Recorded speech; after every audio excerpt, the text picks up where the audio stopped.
Hello, ladies and gentlemen. Welcome to another Newsflash Podcast. I'm your host, Joe Emilio. Thank you for joining in. This is a very special edition as we're actually live on an afternoon. I don't do this very often during lunchtime. So it's going to be interesting to see who watches, but it doesn't matter. If you're watching this later, that's also good. Before I bring on our guest today, ladies and gentlemen, I have an announcement to make, which I've been making pretty much every time I do a podcast. I'm part of the FreeSA Young Leaders Awards uh, Young Leaders Awards, and I'm part of the media category. I'm a finalist. I need you guys to go vote. If you've already voted, or if you already made your vote, awesome. No need to vote. But for those of you who haven't yet, if you're new to my channel, number one, first subscribe. Secondly, go to that link in the description. Go vote for me. Young Leaders Awards. Let's bring this award home, man, because then I can put it on this wall. Put the certificate on this wall, and it's going to be here for all eternity, hopefully, unless I move. Then it won't be there. But anyway, ladies and gentlemen, I'm very excited to have this guest on because y'all would have heard of me talking about FreeSA a lot in the past few weeks. Because I think they're doing some great work. I do support them highly. They are, from what I can tell, a public's comment officiant, if I could say that, or like a service. They offer that service so that if there's any new laws, amendments, bills, or what have you, you guys can go and have your voices heard. So I thought, hey, let's bring on someone from FreeSA. Let's talk about FreeSA. Let's talk about the current campaigns that are currently very important. People need to participate in this public participation. So without further ado, ladies and gentlemen, please put your hands together. Welcome to the stage or to the show, Paul Maritz. Did I pronounce that last name correctly? Hi, Joe. Yeah, I mean, as far as I'm concerned, the name can be pronounced in many ways. The Germans say it in one way, the Dutch say it in one way, the Afrikaans people in different parts of the country say it, and obviously in English, Maritz is more than fine. We roll the r a bit, I Yeah. think, in Afrikaans, but it works. Maritz, whatever. That's good. In any case, I think the most important thing is it's great to chat with you. It's great to chat about ideas that we share and where South Africa is headed, and I'm always excited about that. Awesome. Well, once again, Paul, thank you so much for joining me. I think a great place to start with this conversation is who is FreeSA? What do you guys exactly do? I tried to explain it, but maybe you can explain it a little bit better than I can. And what is your role in FreeSA? Sure. So essentially, it's the foundation for rights of expression and equality. So that's where we get the free from. We think that the word freedom can mean a lot of things. We have a very definite understanding of what that freedom is. In the South African context, that is typically freedom from centralization, freedom from government overreach, freedom from a government that makes decisions without informing themselves of what the people really want. And if I may put it drastically, freedom from any sort of oppression. I think oppression has taken a new form in the technological era that we live in. With regards to expression and equality, which are the other two words, obviously, that we need to discuss, that expression we see as a democratic expression. So, sure, you can write opinion pieces and write fancy columns and have tweets and YouTube videos that go viral, and we really try to obviously involve ourselves in that conversation. But you also need your formal democratic expression, and that means answering the open calls from the parliament. If parliament proposes a bill, they have to, by law, ask us what we think of it. And we think that we need to answer that call and seriously say, listen here, we either agree or we oppose, or we think this should be rejected or scrapped or whatever. So that formal communication that is very necessary in a democracy. South Africa is still a young democracy. How young we can have that conversation, I think it's very young with regards to democratic processes. And most people don't know that you can actually have your voice heard. And the people in Cape Town sitting there next to that fancy garden in that fancy revamped building, they represent us. They essentially are our servants and they have to listen to our opinions. So that's what we see as expression.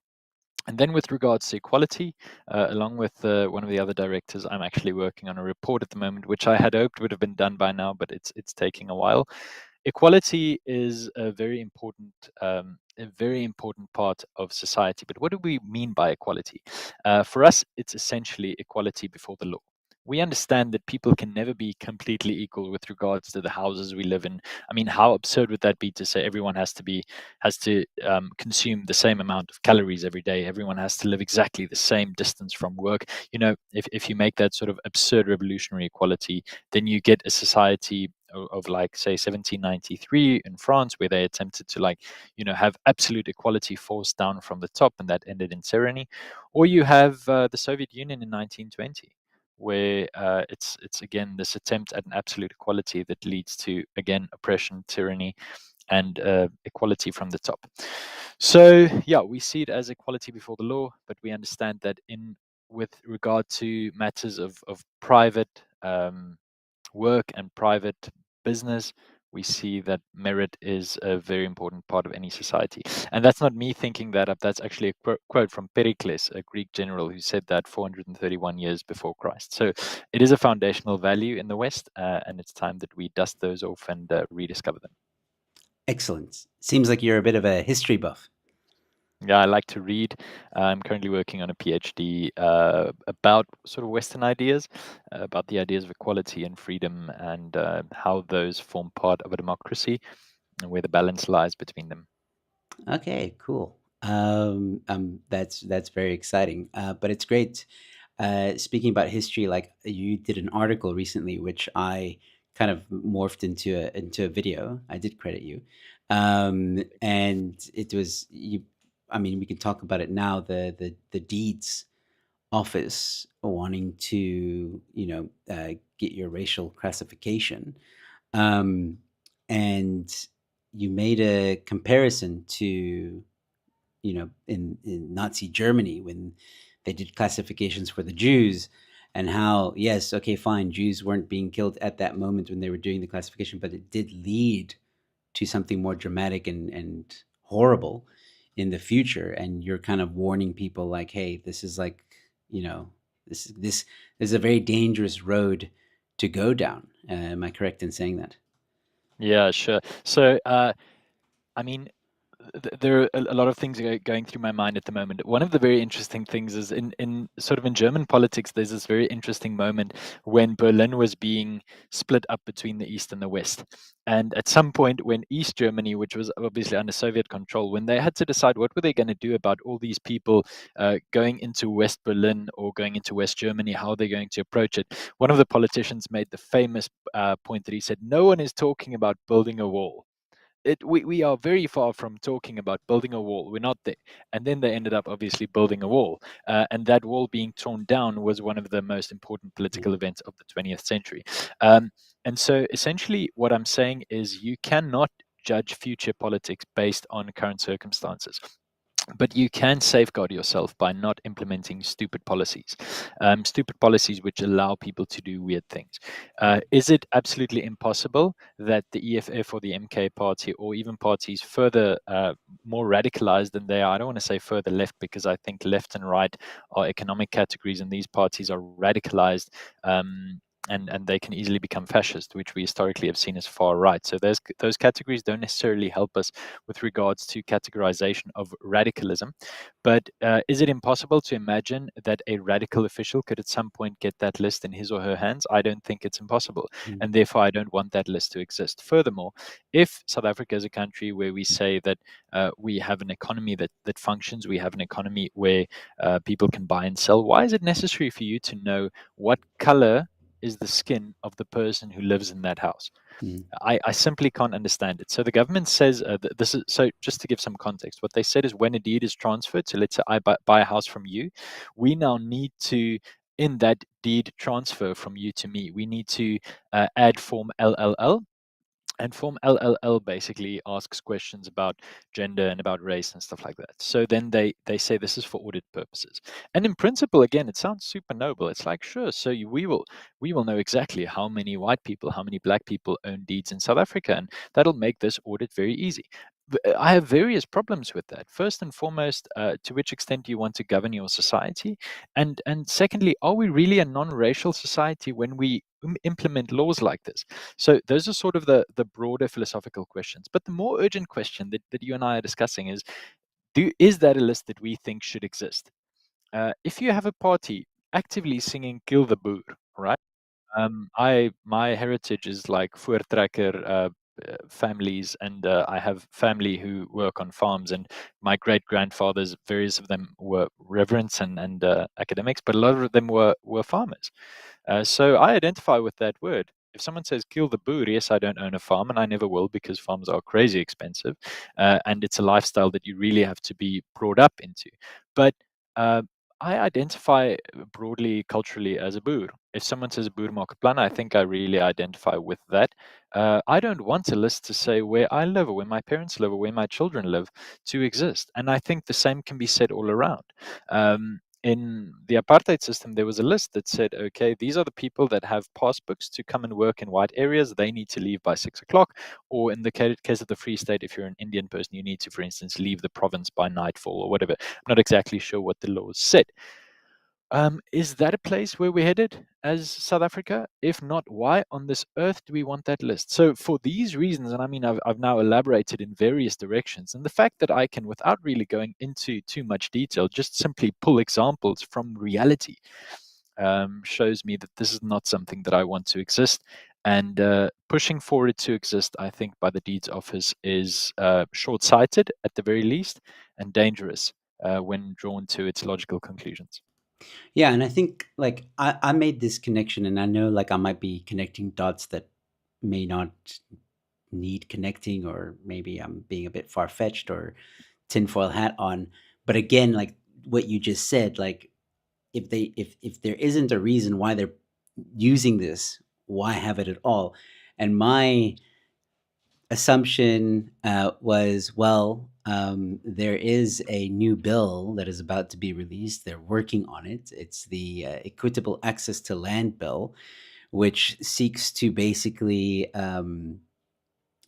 distribute or be able to distribute land according to demographics of South Africa, to the percentage of the demographics. And yeah, so I'm thinking, okay, so now they want to record who, in terms of race, owns what land, if it's a house or it's this or it's a farm or whatever.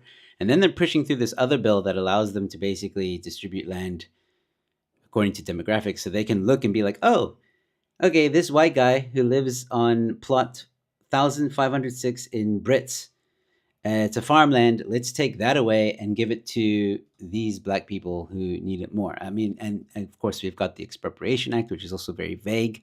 When they say public interest, they mean for land distribution or land reform. So all these bills that are kind of parallel really really start, for me at least, painting a bigger picture. But what's your take? Do you think that these bills are not going in that direction? Do you think I'm maybe being alarmist, as some people call me? But I mean, what's your take on that? Yeah, so I think I broadly agree with you. I like to focus in on some of the details. I think that in South Africa, obviously, land is a very important issue, and it will remain a very important issue. I'm not really exactly sure if it is as much of an issue, or if it should be as much of an issue as it is. What do I mean with that? I think that by far the most people, and this is across all races, first and foremost, don't know what it takes to be a farmer. I can promise you, I don't have what it takes. I wasn't raised into that culture. Giving your entire life, having like 3 or 4 days off a year, solving problems every day, making sure that you get harvests in, working with droughts and floods and things that in South Africa are actually very normal. At the moment, there are a lot of floods throughout the northern Free State and the southern Mpumalanga provinces, and farmers have to make a plan because they have put millions of rands into that harvest. I'm not sure people are really aware of what it takes to really turn a profit on a farm. Most farmers don't turn a profit; they break even, and most years just nearly even. So there's this idyllic idea of, now I will have land and I'll have cattle and it'll just be great. That's not how wealth looks. I think so. First and foremost, I think that that's something that we need to discuss, but or at least be cognizant of. But furthermore, I think the history of land ownership in South Africa is something that is very complex. And I recently flew on a flight from Cape Town to Johannesburg. I sat next to an engineer, very highly educated guy, black guy who studied at the University of Pretoria. And as we flew over the Vaal Dam, I told him the history of the Vaal Dam, that in the 1930s, the government built that dam and it was sort of used to alleviate a lot of poverty. due to the depression that had also made its way into South Africa and so on. And this highly educated guy said, well, he'd never heard that. He just assumed that there was a natural dam. And the fact that highly educated people don't know about the history of South Africa and don't necessarily understand where we came from, which struggles we went through, and don't understand that, for instance, farmland was part of war negotiations in 1902 in the Second Anglo-Boer War, stuff like that. That's at least something you need to be cognizant of, that you need to know. But I think so. That's sort of in terms of history and reality. But I think land by far, mainly has become a political issue in South Africa. And that's to say, I don't necessarily think that the political parties that make a big hoo-ha about land necessarily care about farming, care about farmland, or want to be farmers, see themselves 360 days a year fighting with the land to get crops into silos. I don't think they really care about that. I think this has become an issue of votes for them. So what do we see? We see that 2008, 2009, Julius Malema becomes youth leader of the ANC, or he has been a youth leader for a while, but he starts making a lot of noise and he's very voluminous. And then in 2010, a lot of court cases happen, and the ethics committee of the ANC internally start having serious problems with Malema, and it seems as if Malema is leaving.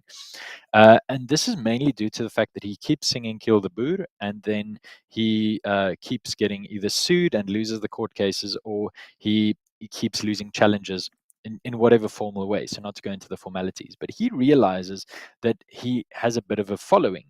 So people seem to be responding well to it, and probably his political analysis shows him that. So he goes and he creates a new party. He creates it on the 26th of June to identify with Cuba, who had the 26th of June revolution. And he creates this new party, and this is sort of one of his key focuses. And then 5 years later, what does Cyril Ramaphosa do the moment that he comes into power? I think he comes into power in the ANC something like the 18th of February 2018. I'm not exactly sure about the dates, but it was around about Valentine's Day. So he comes into power. One of the first things he says, we'll have a look at Article 25. Why does he do that?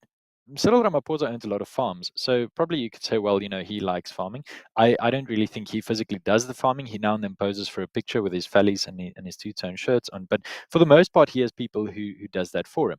But what he understands is he needs to take up the political space to the left, and that means he's got to amalgamate the EFF issues if he wants to take away the EFF voters. This is a political approach that's as old as politics itself. So the ANC sort of broadens its scope, and where you would see the ANC in the early 2000s saying there's no way that we'll expropriate without compensation, they realize that there's about 10% of the vote, the EFF vote, that they can take if they take the EFF's core issues, which is centralizing the national bank. It was something that the ANC never spoke of, and all of a sudden they started speaking about that. They know if they reach over to the left too much, they're going to lose international investment. They're going to lose some of their more centrist voters to the DA or Action SA or whoever. But they say, let's talk about these things. So they're not necessarily fully pushing into it, but these are issues that the ANC historically, since the 1970s and 80s, have spoken about. So now they bring that back into the agenda. They sort of stopped talking about them in the 90s because they became this international darling and they want to sort of keep the West on their side. But now they bring them back into the conversation. And I think essentially that's what it's about. I don't think people necessarily understand how hard it is, that most of South Africa is not arable, that for you to make a living on a Karoo farm is one of the most difficult things you'll do, and you'd much rather have a cushy government job. And so I think that lies behind it all. Yes, maybe in the sort of Soviet style training that many of the ANC expats and exiles got, they understood that land is very important for the economy. But in the modern economy, most people understand that's not necessarily the road to wealth. The rich people aren't the landowners. The truly rich people are the tech people living in the cities. So that's something to aspire to. But if it's going to be about votes, the idea of land really pushes into the heart of people, at least for the moment. Yeah, and I think like you bring up some excellent points. I think that for the most part, the ANC, like if they're trying to chase votes, this is what boggles my mind. Like, why then embrace these horrible policies? Like if the ANC had focused on making a prosperous South Africa with great policing, great education, no load shedding, and they ran the country well. they'd have their votes and they'd still probably be in power. That's the ironic part, I think, about all this is like they're pursuing things that they think, for whatever reason, people want. Like you said now, like, oh, they were worried about the 10% vote or the 10% market grab voter, whatever, voter base that they have. Whereas they could have just run the country smoothly and they would have had their votes. That's how it works. People respond to that. So yeah, do you have anything to say about that? I mean, I know that ANC is socialist and communist in its ways, but I mean, why do you think the ANC was more focused on that 10% rather than just going, you know what, let's just not screw up the country, let's just run it smoothly, and then we'll get more votes. Yeah, I mean that's a great point. So the question would be, why would you care about the 10% who are following the EFF? If broadly we know that South Africans aren't a radicalized group, why wouldn't you go and fight for the 10% that have maybe left you for the DA or for Action SA or whatever? So with regard to the ANC, Or I think, sorry to interject, yeah, but there's a very important number as well. Is that we got to remember that at least I can't remember last year's stats, but in 2019 there was a large amount of registered voters, but only like a very small amount of them went to actually vote. So there's actually a lot of registered voters who don't actually go vote. So you don't even have to worry about the DA voters that went, exactly. the people, you need to worry. And this is again my point. Like if you had focused on making the country a prosperous place, you would have gotten those people that have decided not to vote for you. Yeah. That's the crazy part Yeah. to me. Yeah, the interesting thing is that you see a rise in ANC votership between 94 and 2004. And that's very interesting because if they had um, only been sort of this liberation project and they had achieved liberation and then they had no idea what they were doing, probably you wouldn't have seen that increase. Just sort of, this isn't, well, maybe someone wrote something about it, but just my personal observation. So they did something right. Um, the DA spokesperson on finances, Mark Burke, recently said in an interview that you had 5 or 6% growth under Mbeki, so the ANC sort of understood how to run the country. At the same time, they weren't maintaining Eskom, so we knew that problem was coming. And I won't praise the ANC too much because I think that they were running on a lot of momentum of the world that had opened up for them, Yeah. the international financial system, and a lot of people that were thinking you've got the South African miracle that's going to happen. But essentially, at least under Mbeki, there were some people, Trevor Manuel and his teams and so on, that understood how to get the economy going. Now, at the same time, they were introducing Law 53 of 2003, which is the BEE law, at least the very first form of it. So they were doing things that I would argue were inherently against the free market, but they were trying to redress and they were doing it in a mindful way of international investment. Under Zuma, we saw international investment absolutely fleeing, and now Yeah. under Ramaphosa, it's gotten even worse, which is interesting because you would have thought in 2018, all of us thought, okay, now Ramaphosa's back, international investment going to come back. I mean, he's got all of these McDonald's branches. He's a farmer. He's got businesses. He's got, I mean, don't know, MTN shares or whatever. So he knows what he's doing. Everything will be all right. And he's to a certain extent made it worse. And why is that? Now, a lot of people are saying that's because his position within the ANC is tenuous. Because he needs to constantly sort of try to fight for a middle within the ANC. He needs to constantly be warding off challenges, whether that be Zuma, whether that be Ace Magashule, whether that nowadays be Paul Mashatile, someone vying for sort of his position. And Ramaphosa is a very good negotiator. He comes out of the trade unions, and anyone that I don't know him personally, but most of the people that I've spoken to have told me that he really understands politics, and he's a very good negotiator, and he understands sort of the back room negotiating of pushing politics into a certain direction. But I think he's so busy with that, and so busy trying to sort of appease and maintain this ANC broad church party, that he's forgotten why he was actually pushed to the front. From 2014 to 2018. That was because people thought that he could get the economy going again. Now, if your economy is growing at, say, 2% in terms of population, and that's not including illegal immigration, which we have no idea where that lies. AfriForum recently did a documentary where they showed how people just simply walked over the Zimbabwe border, which is constantly happening. Sure, you can get ways to block that to a certain extent, but we simply aren't doing what we can to protect the northern border. So you've got that population growth, both in terms of statistics and in terms of the real growth, which will include illegal immigration.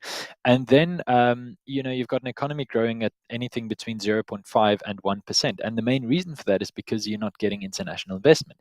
Your foreign direct investment is absolutely down the drain. Why is that? Because who's going to invest in a country where you don't know if this land that you've just bought for your factory will still be yours in 10 years? If the EFF comes in and says, well, any white land ownership is now ended from one day to the next, and you are Ford Motoring Company sitting in the USA, you are Starlink or Tesla or whatever, you don't want that situation. So what do? I recently saw an interview between Russell Lamberti from Sakeliga and Frans Cronje. I'm not sure if Frans Cronje is nowadays. I think he's still on the board of the IRR, but where he said, well, essentially, American companies think that South Africa is going to fail because the core tenets of democracy are fleeing and are being eroded. I do think that the GNU inherently is positive. I recently said this in one of my opinion pieces as well. I would much rather have the conversation about GNU struggles, about the 0.5% VAT increase in the one. I would much rather have that and have this worry: will the coalition fall apart? Than I have simply the ANC dictating from the throne and saying this is how it will now be. It's uncomfortable and it's a new chapter for us. But this is the way that politics essentially works. We know politics from UK and American politics, which in both cases are actually two-party systems. So in the UK, you've essentially got the Conservatives and you've got Labour. Nowadays, UKIP and maybe 20 years ago, the Liberal Democrats or whatever, they had a bit of a spark. So in the UK, you've got a bit of an exception. But in the USA, you've got two systems. You've got the Democrats that encompass your sort of classic liberals, anything all the way up to the Greens. And then in the Republicans nowadays, it's mostly a post-liberal sort of Trumpian party. Maybe you've got a bit of neocons there, you've got sort of your evangelists there, but the Republicans essentially represent 3 or 4 parties in the traditional sense. So I don't think the USA and the UK are the best forms of analysis. I think for South Africa, we should be looking at Germany and looking at the Netherlands in terms of examples. So in Germany, the governing party got something like 25% of the vote in the recent elections. And then so any party that gets less than 5% does not enter into the parliament. And so essentially, you're not counting up to 100 in the end. So if you get 25%, maybe you get something like 30% of the chairs available to you. And then you can find another party that maybe got 17 or 18% because they've got 21% of the seats. Again, all of this is just academic. The exact figures are obviously on Wikipedia and Google and YouTube videos. But the point is then two parties that neither of them have more than a third of the vote can essentially end up running the country in a coalition. So obviously in South Africa, we don't have the 5% rule. So we have a lot of parties that have just 1 or 2 representatives, which, I've argued this both ways and I've felt one way and then the other way about it. But you do have small groups in South Africa that need to be represented. And so if you cut the 5% rule, you'll, for instance, cut out the Freedom Front and the IFP, and they represent core groups in South Africa that need a voice. So probably in South Africa, we won't end up doing a 5% rule or a 2% rule or whatever. So we do count up to 100 with regards to seats. But we will get a situation in the future where the ANC aren't necessarily needed to make up 50%. But I hope we don't see a party reaching 50% again anytime soon, simply because then that party has an absolute majority, and those inherent breaks in a coalition government aren't present. So it's a very long answer to a short question, Joe, but I think that's with regards to where I think South Africa is at the moment in terms of politics. Interesting. I think, yeah, I think that the ANC should have just focused on, trying to make a very successful country out of South Africa. But obviously, I think their ideologies and their influence from Soviet Union and communism got in the way. And yeah, like you said, the beginning of their reign, if you will, between 2006 2007, unemployment was at its lowest it's ever been. Things were going very well for South Africa, and then Zuma takes over, and then it all goes to hell. So it's clear that maybe there were some factions in the ANC, and they got Mbeki out, and then once Zuma came in, it was just like a free for all, trying to rob the country as much as possible. Yep. Um, So I think I do want to chat to you about the democracy thing, but before we get to that, still staying with the idea of democracy here, I'm encouraging people to go to links in the description. Like you said, FreeSA is a public participation platform. We've listed three campaigns. Perhaps we can talk about them very quickly. We already touched on two of them, but there's one we've yet to touch on, which is the protecting public safety through private security. I had Juanita do Priya on the show last night.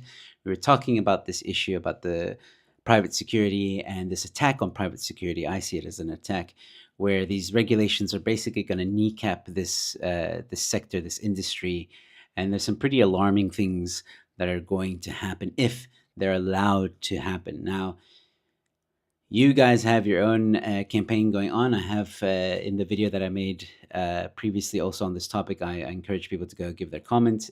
Once again, I'm asking people to go give their comment. It closes on the 25th of April. That's tomorrow. Business, I think 5 o'clock p.m. No more submissions will be taken. So for those of you who are listening, please go and comment.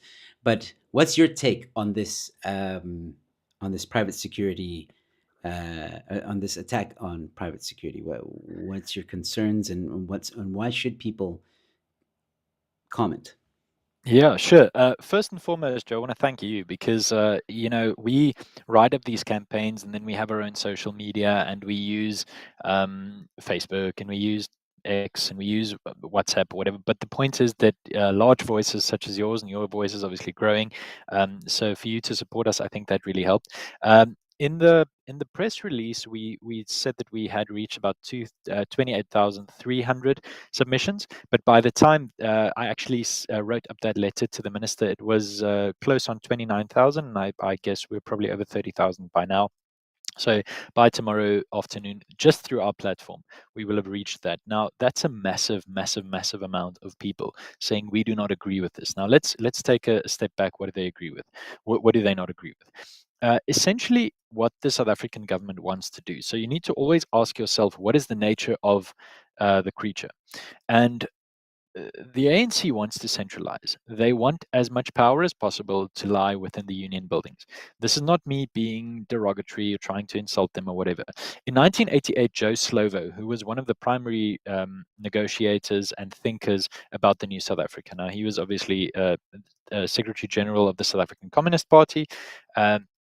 He writes this article in 1988 where he says, and I think I'm quoting him word for word, but it could be that I miss one or two words. But he says, "We are enriched as ANC by the inheritance of what we have learned from the Soviet Union." He's writing this 1 year before the Soviet Union will collapse.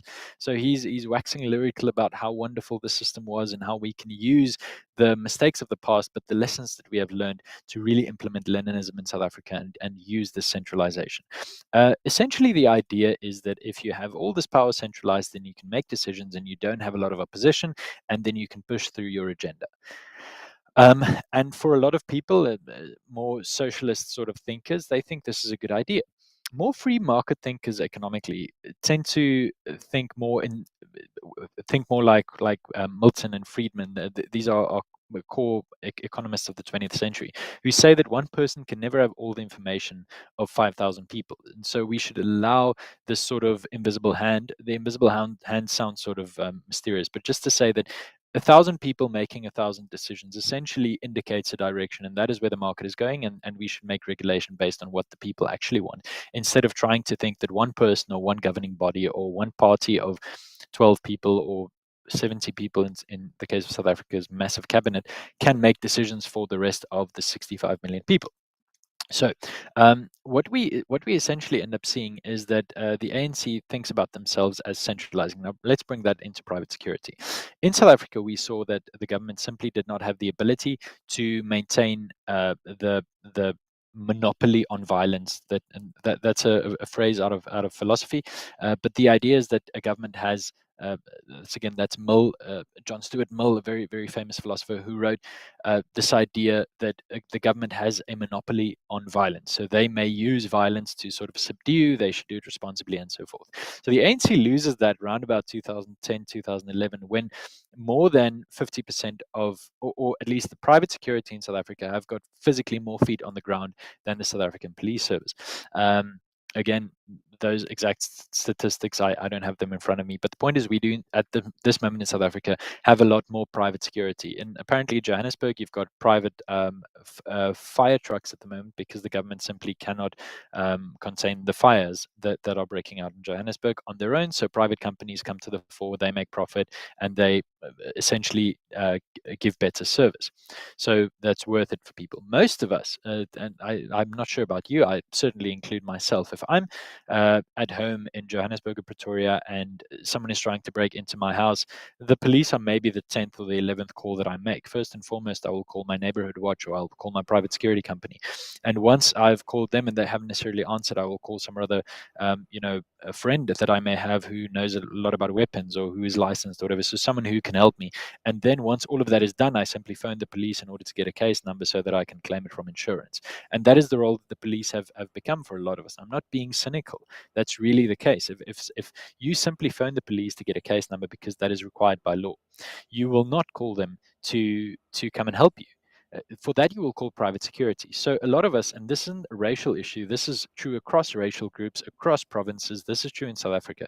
If your farm is being broken into in the Free State or the Western Cape, your wine farm or whatever, or if you're sitting in Ramsgate or you're sitting in the Messina in the north, you will not be calling the police unless you really have no other option. And now what the government's trying to do is trying to say, well, these private companies, we see them as a problem because obviously, and I've just explained this, they do not have central control anymore. So what are they saying? They're saying, well, we want to increase the regulations with regards to things like tasers, with regards to things like even your protective gear. So what does that mean? That means essentially it becomes more difficult for private players to enter into the government, or enter into the market, I mean, and that means essentially that, well, in theory, government can just reclaim that position, but in practice, they don't have the manpower. In Graskop, which is a town close to the Kruger National Park, recently when the town was sort of infiltrated by a criminal gang, the police simply went and hid.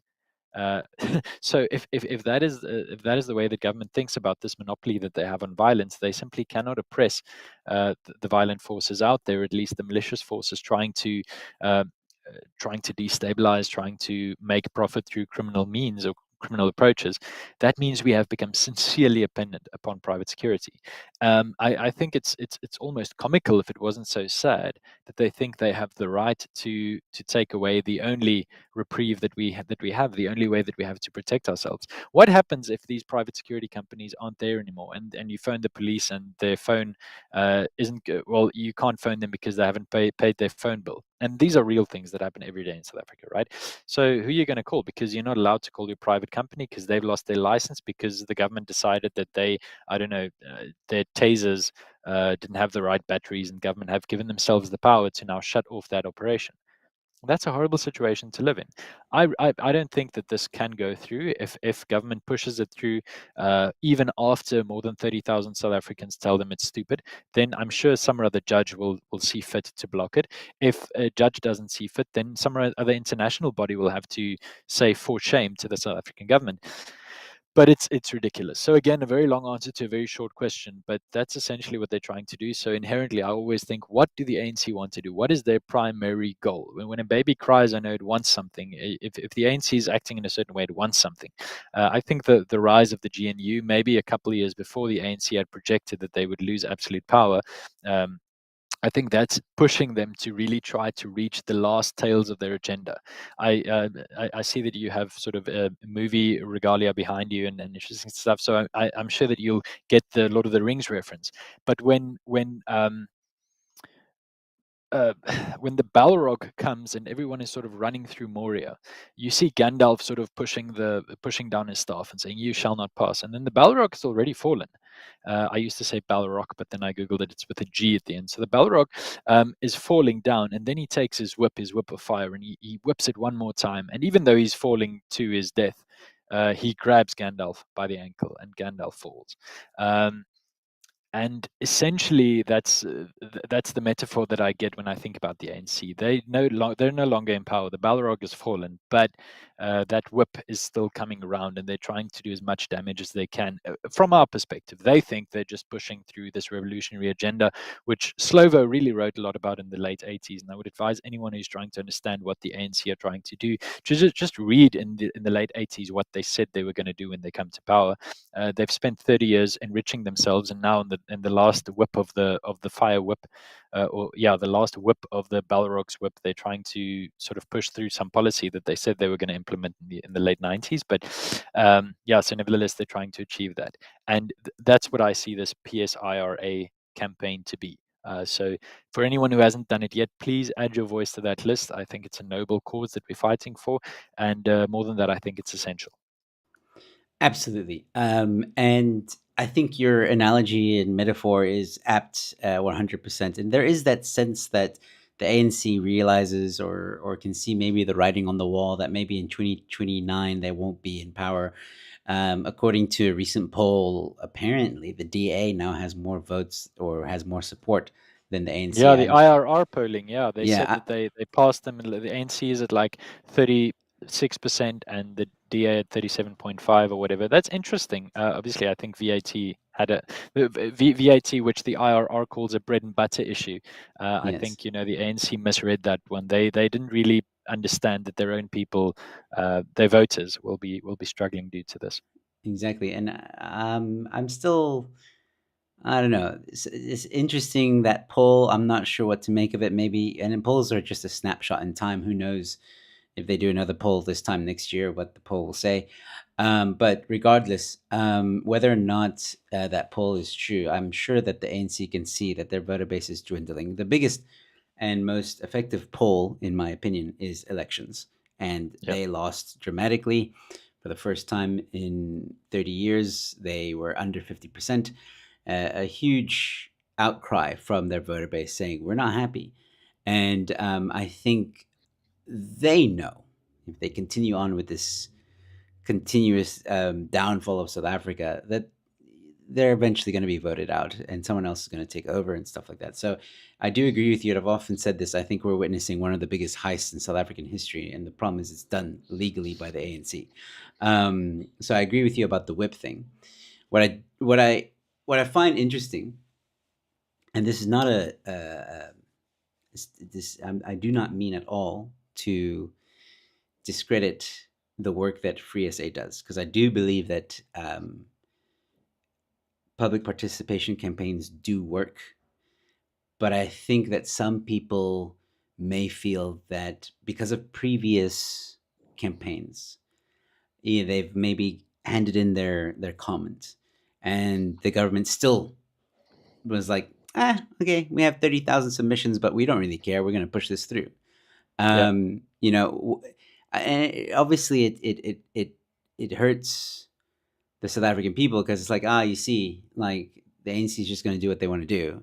So maybe just give some reassurance to people as to why public participation is important, and at least from FreeSA's point of view, why your comment, your voice does really matter, and how you guys, if the government decides like we're just going to ignore these comments, what you guys would do in an instant like that. Sure. So, I mean, that's a very important question. Isn't this all just nice window dressing? Isn't the ANC just doing this? I keep saying the ANC, but I mean the government, because I sort of grew up in that metaphor that they are one and the same. So, isn't the government just allowing us to think that we are essentially making a difference, but in reality, it doesn't really mean anything. They're just going to do whatever they wanted to do, and they'll just say that they have now consulted broadly. When I was a student leader in about 2014-15, the Northwest University that I was part of the student leadership of, they were going through a merger of the three campuses, and then they would have these talk shops where the entire Saturday we would sit there and we would talk about the future. And then essentially in some report a couple of months later, there would just be one bullet point that said, we have consulted student leadership. And then, the management and it was a state university, so the Minister of Education and his department can say, no, we consulted broadly. But they literally ignored everything that we said to all sides, not just saying, the my campus side or another campus. Everyone was just ignored, but they literally just spent a couple $1,000 to say, well, we consulted broadly, and now we can put that in a report, and now the council will leave us alone. So isn't that just what the government's doing by allowing FreeSA to sort of gather all this? I think. And to be 100% honest with you, I really can honestly, with a clear conscience, say no, that is not the case with regards to FreeSA. Because yes, the government may ignore us. This is true, but we are creating a voice, and we are showing the world that in fact this is the way that they act. So every time they ignore us, we can simply say, okay, so you're ignoring your own people. And we have to remember how democracy and democratic processes work. We need to follow due process. But if they keep ignoring us, then that does allow us to have international conversations. We're increasingly seeing someone like the IRR increasingly having conversations in the USA. AfriForum Solidarity, I think, probably first and foremost with regards to that in recent years, are building international relations and saying to people, well, this is the way that we're being treated. This is the way in which our grievances are being simply ignored. And I think the way that Trump and his administration have reacted, at least in front of cameras, I think the Democrats, even from the Obama era, they were reacting behind the scenes, and sort of behind the cameras, realizing what's happening in South Africa. Even liberal organizations and liberal publications, like sincerely left-leaning liberal organizations, were from 2015-16 onwards publishing about the ANC and the way that they were at least approaching the economy, if not necessarily cultural diversity and the protection of people's lives and safety and so on.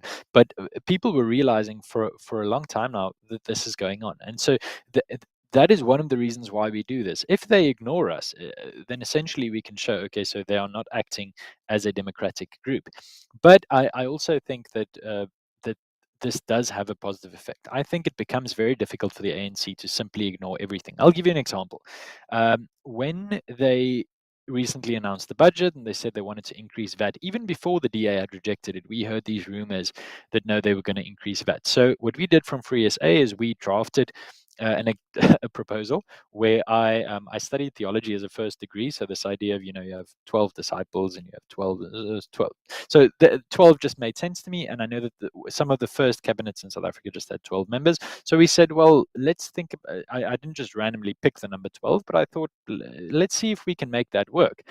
And so we said, if we take the 33 or 34 ministers in South Africa and essentially we bring them down to 12. We have 12 ministers, each with just one deputy. So you have 24 people with a deputy president and a president. That's 26.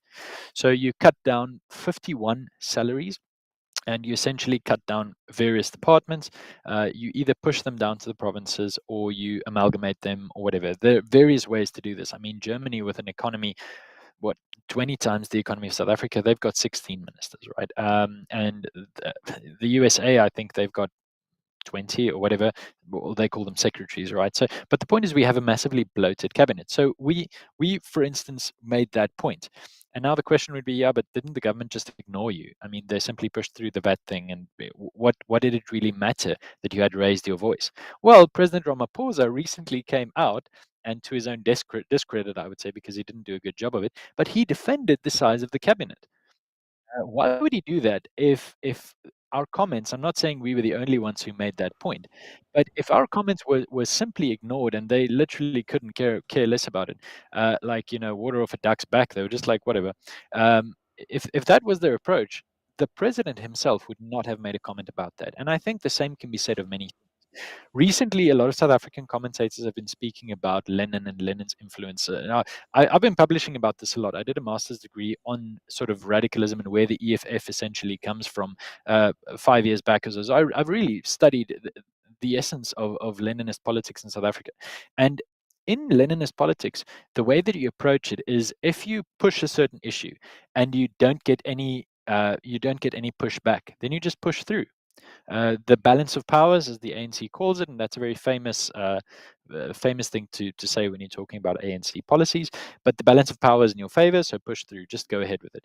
But if you do receive pushback, so if you're sort of pushing around your stick and you do feel something hard there, then you just take a step back and you wait for the balance of powers to be in your favor.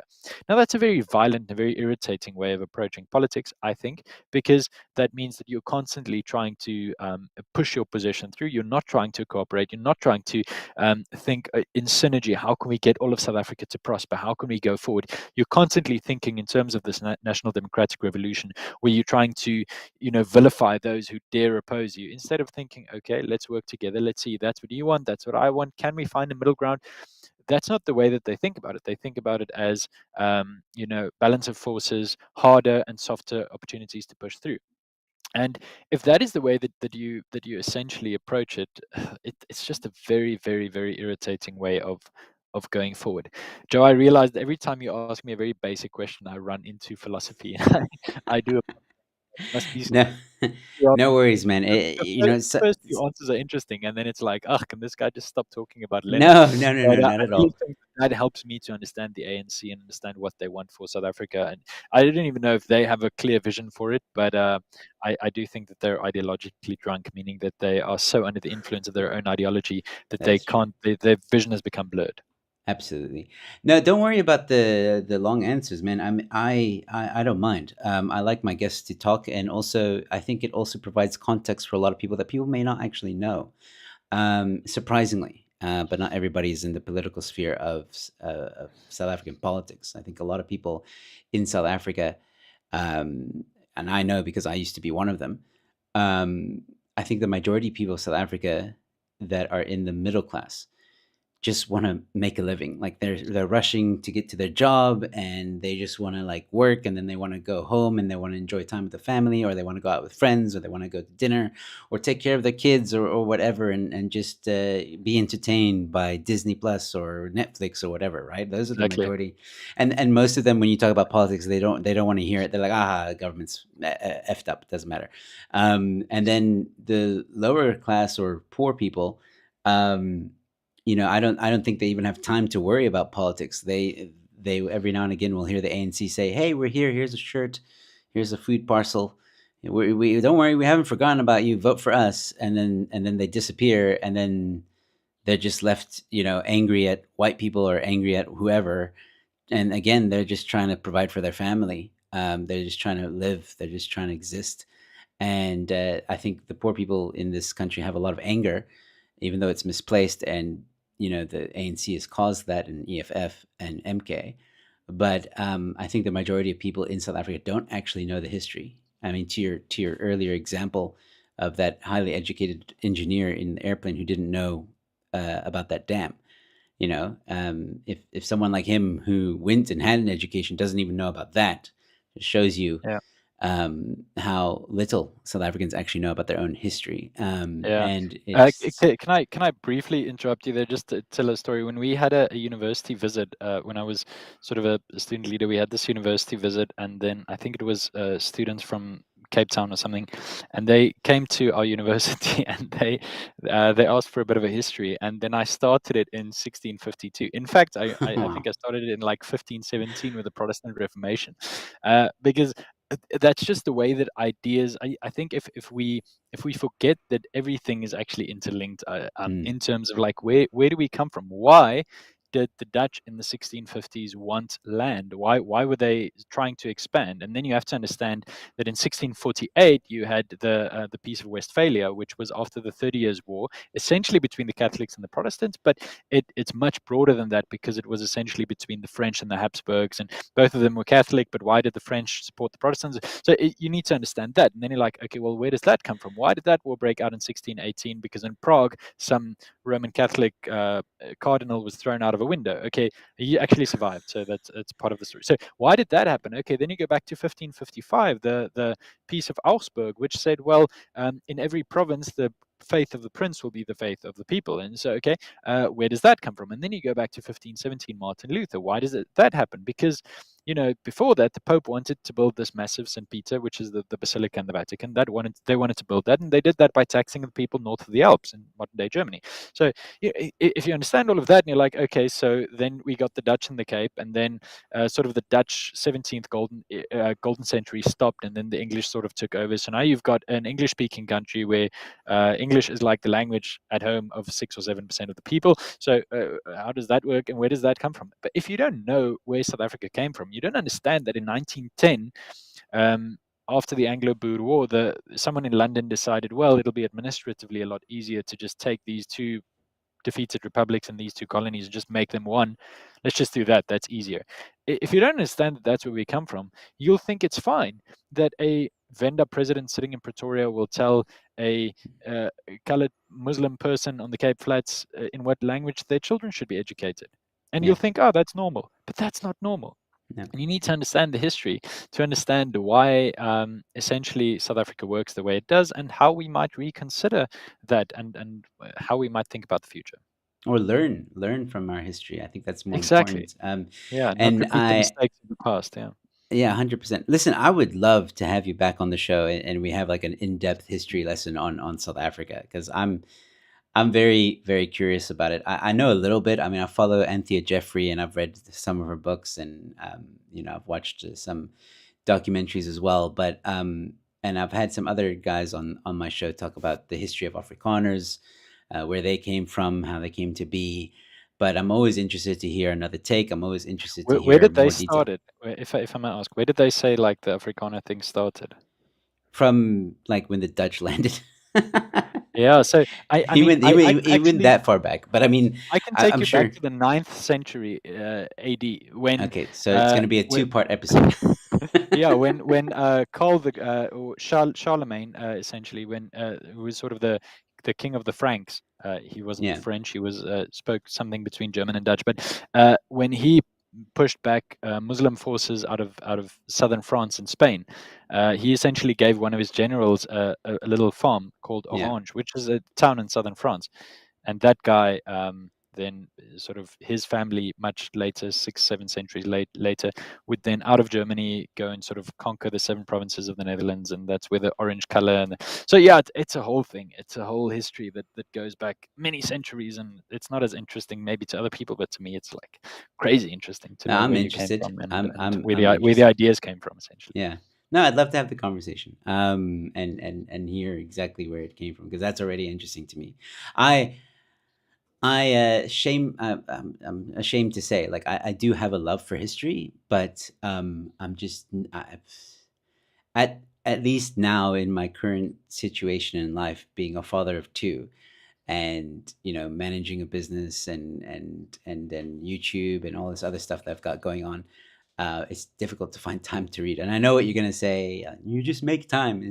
I know, but at the end of the day, I'm so tired, man. Like, I can't even No, look it at a is book. difficult. It is difficult. Last year, I read through War and Peace, Tolstoy's book. It's about 1,500 pages, and I thought it was going. It took me about 4 months. It's literally like if you do an hour every morning, like before everyone wakes up, and that's hard because sleep is lovely. Exactly.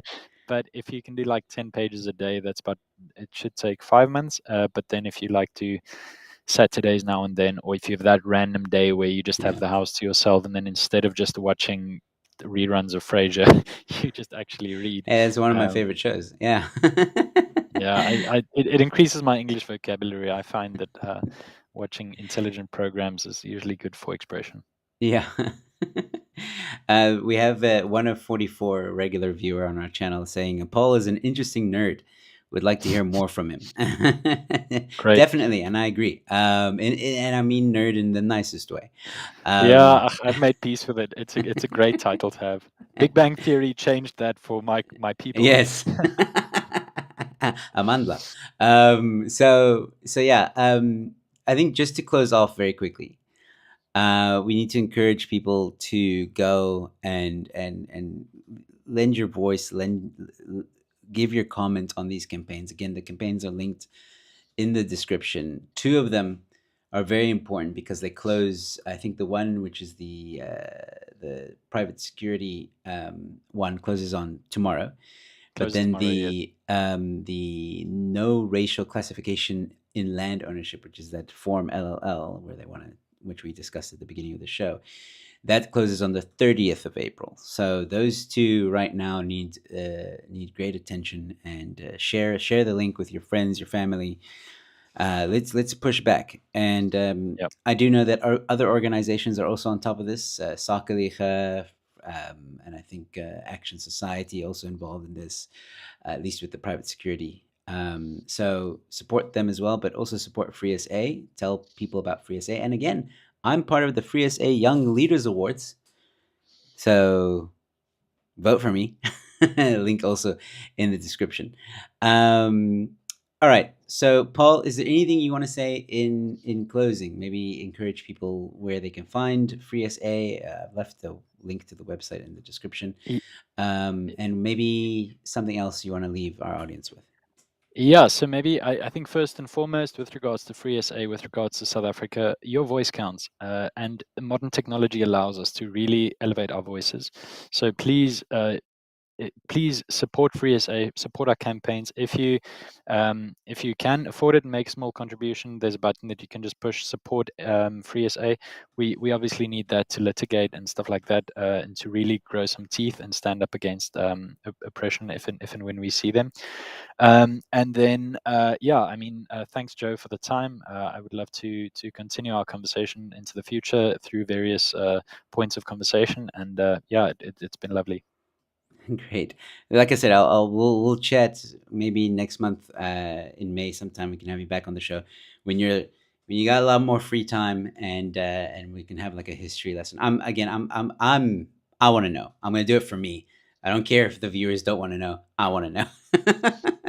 so so Amazing. yeah. Thanks, Paul, and I'll chat to you soon.